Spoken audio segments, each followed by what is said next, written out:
10 fish in just a few seconds? With no bait at all. Sounds crazy, right? But this simple trick can catch multiple fish at the same time. And here's the best part. You can use those fish as live bait to catch giants. In this video, I'll show you exactly how it's done. Welcome aboard, Captain. In this video, I'm going to share everything I know about fishing, from catching live bait to rigging your hooks the right way, and the exact techniques I use to catch big fish. No secrets, no shortcuts, just real experience from the water. Right now, we can't go out to the sea. The season for kingfish is starting, but due to the situation in the region, fishing is not possible. So instead of waiting, I decided to put together all my best knowledge in one complete guide for you. Let's start with something powerful. Catching live bait without using any bait. Yes, you heard that right. No bait, just the right rig and the right technique. These rigs are available in some stores, but if you can't find them, don't worry. You can easily make one yourself. Let me show you how. To build this rig, start by taking a few strands of shiny thread and a small piece of reflective plastic, like a candy wrapper.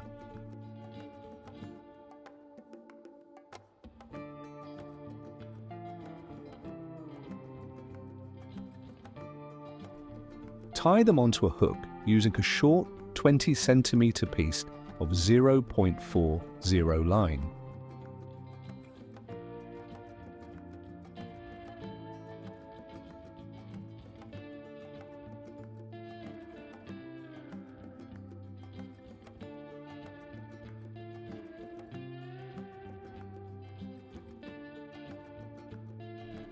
Next, pass the line through a small bead, then tie it to your main line. You can use this knot or any other strong knot you're comfortable with, as long as it holds well.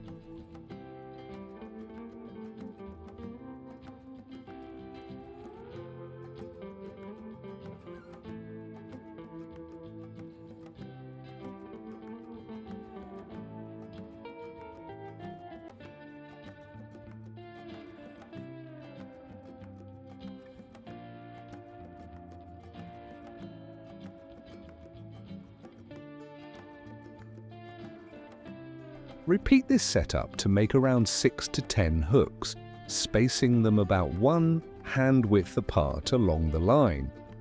At the bottom, attach a small sinker to keep everything down, and at the top, connect the rig to your main line using a swivel. Once your rig is ready, you don't need any bait at all.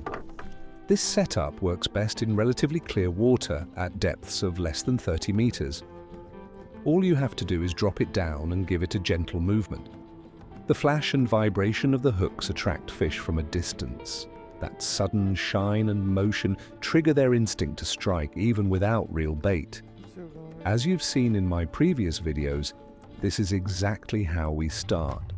We catch smaller fish first, then keep them alive in a water tank where fresh water is constantly circulating. Later, we use those same fish as live bait to target bigger predators. This rig can catch different types of fish depending on where you use it, but in most cases, the best spots are areas with rocky or coral bottoms, where smaller fish naturally gather. You don't need to drop anchor. In fact, it's better if you don't. Once the rig is in the water, move the boat slowly and smoothly. That gentle movement gives the rig a more natural action underwater, making it even more attractive to fish. Sometimes that small detail can make a huge difference. Now, let's talk about the real target. Kingfish, also known as Spanish mackerel. There are many ways to catch them, but the method I use is different. It's more efficient and it gives you a much higher chance of landing bigger fish. I use floating rigs, which allow me to fish with multiple hooks at the same time, covering more area and increasing the chances of a strike. But here's the thing, success doesn't just depend on the rig. Water current, depth, and the structure of the seabed all play a huge role, and if you understand how these factors work together, you can turn an average fishing day into something incredible. To target kingfish, the rig you use depends on the type of bait. If you're using ribbon fish, which is one of the best baits for kingfish, you need a longer, multi-hook rig that runs along the body of the bait. But if you're using smaller live bait, a simple setup with a single hook and a treble hook is more than enough. Now here's something very important. Kingfish are aggressive predators with sharp teeth, so using wire is essential. For live bait, I use about 30 to 40 centimeters of coated soft wire above the hook. This keeps the bait moving naturally in the water and increases your chances of a strike. But when using dead bait, like barracuda or ribbonfish, I switch to a stronger, stiffer steel wire. That extra strength helps keep the rig in place and prevents the fish from cutting the line.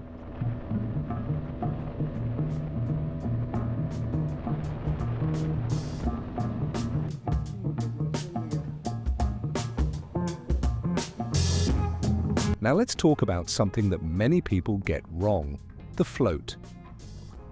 Not every floating object works for this method. The size, shape, and buoyancy of your float are extremely important. If the float is too big and too strong, powerful fish can hit hard and break your line. And if you try to fix that by using thicker line, the fish will see it, and your chances of getting a bite will drop. On the other hand, if the float is too weak, bigger fish will easily pull it underwater, and you might lose your entire rig. So choosing the right float is critical.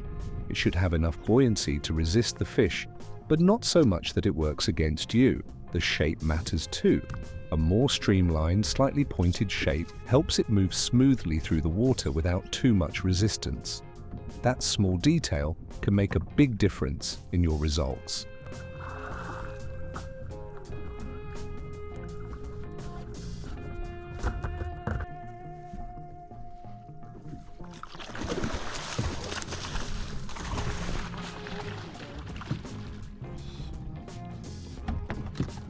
The best time to target kingfish is early in the morning, right at first light, or during changes in the current.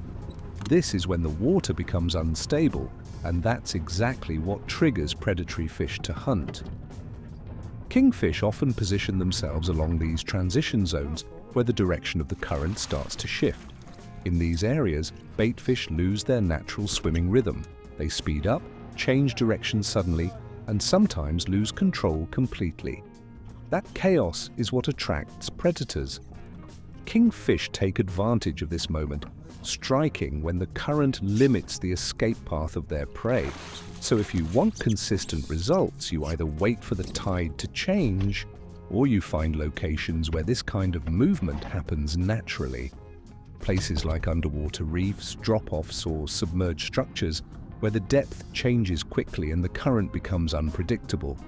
That's where the real action happens. Up ahead. So.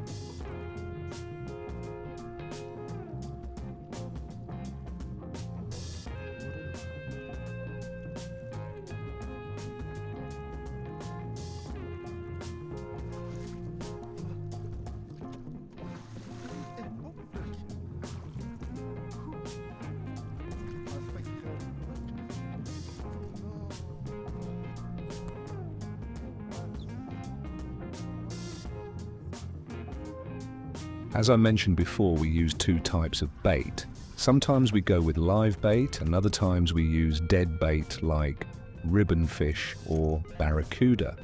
If you want the full step-by-step rigging for live bait, you can find it on the channel. But here's something important. When using live bait, we usually set fewer rigs, around 10 to 15, because the bait is moving, and using too many lines increases the chance of losing them.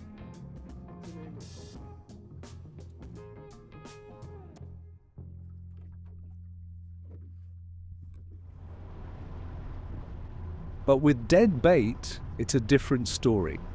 For ribbonfish, we usually go out at night, catch them fresh, and then early in the morning, we prepare 30 to 50 floating rigs and deploy them in a long line across the water.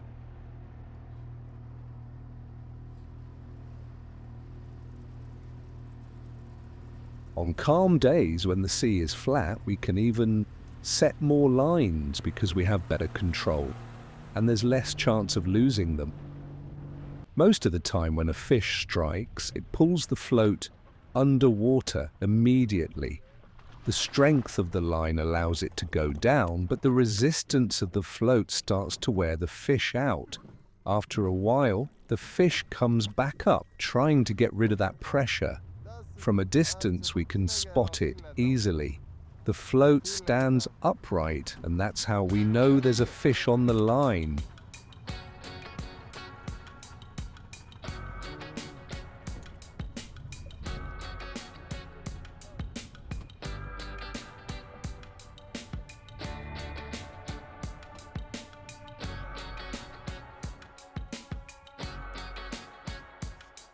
As soon as we get close, we connect the line to the reel so we don't lose it.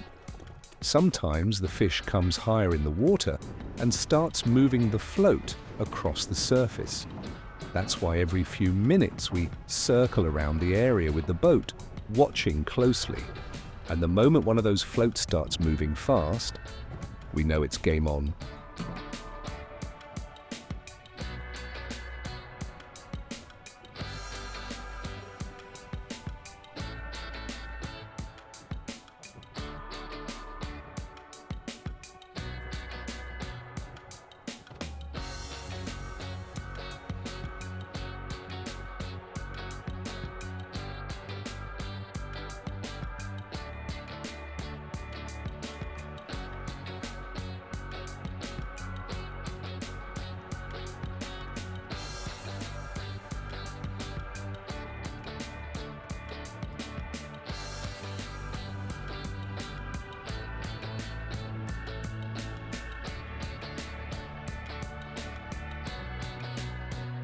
So now you've seen the full process from catching bait to setting up your rigs to targeting kingfish the right way.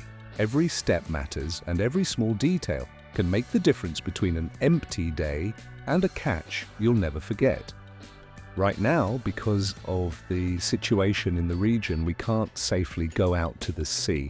And as much as we want to be out there, safety always comes first. But that doesn't mean we stop. This is the time to learn, to prepare, and to get better. So when everything is back to normal, we come back stronger than ever. And trust me, that day is coming. If this video helped you, make sure to support the channel and stick around because there's a lot more coming. Until then, stay safe, Captain, and get ready for the next big catch.